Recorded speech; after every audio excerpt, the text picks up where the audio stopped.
all. All right. By now, you've heard all about a judge shooting down New York Mayor Michael Bloomberg's plan to ban large sugary drinks just hours before it was supposed to start. Well, now Mayor Bloomberg says he's going to appeal. So, is there any way the ban actually lives? All right, Judge Napolitano is here.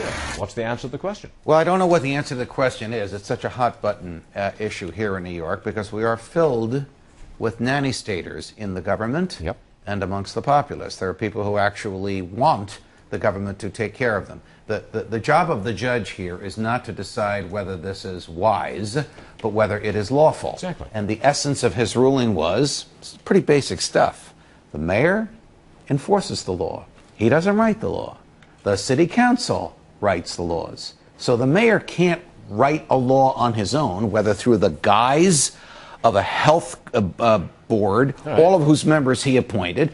He can propose it to the city council and let there be a great debate, and the city council will decide whether or not Is that why the judge rejected the ban? Yes. I thought he said it was arbitrary and capricious because it only applied to some drinks of certain sizes.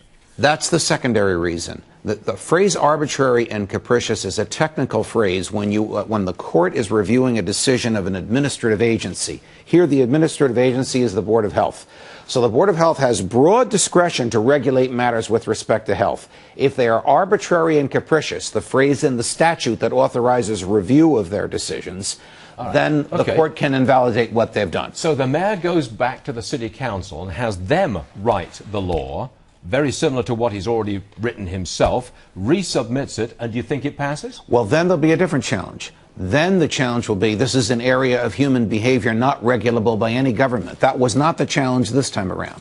Or the challenge will be, this is a material interference with interstate commerce. New York City is the hub of the commercial activity for the 100 million people that live in New York City or in the 50-mile radius around it. And only the Congress can regulate interstate commerce, not the city council. So there'll be a different set of challenges next time around. Make a judgment on the challenges. Do they succeed? I mean, is this ban... Well, in my view, they obviously, I think they should succeed, but I would argue that it's an area of human behavior not regulable by any government, how much soda pop you want to take. The reason he said it was arbitrary and capricious is because if soda pop is so bad for you, why is it a lawful product? Or if it's so bad for you to consume more than 16 ounces, why can you buy two 16-ounce containers instead of one 32-ounce container? Do you think this was an overall ruling on the nanny state?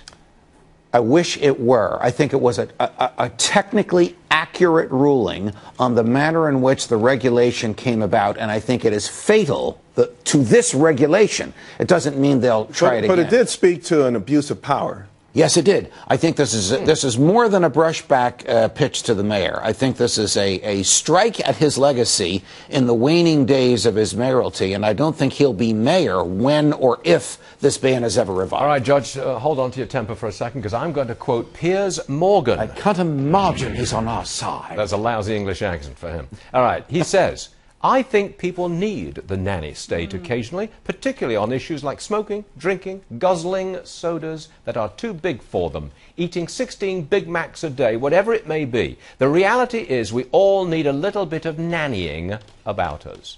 He needs some nanny about him. I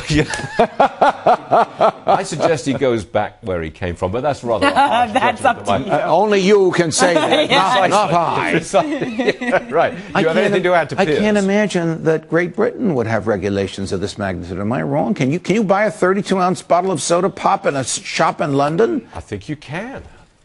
So Piers is. I don't know. Look, essentially, I'm not in what touch all of with these guys are saying is that if you put a big gulp in front of us, a Big Mac, or even a gun, as human beings, we just can't resist shooting a gun, eating a Big Mac, and slurping down. Not resist. He's saying we're too dumb. We just can't. Right? We're just so dumb that we need some intellectual to tell us how to live our lives because they're doing it for us. After all, we're just too stupid to do it for ourselves. Well, government plays the role of parent all too often. That is my argument. Government is without the lawful and moral authority to use its judgment in place of our own for personal choices. And what to consume and how much of it to consume is quintessentially a personal choice. You know, I think you agree? I do agree with you. All yes. right. I'm glad to see that smile. Thank you, Judge. Great stuff.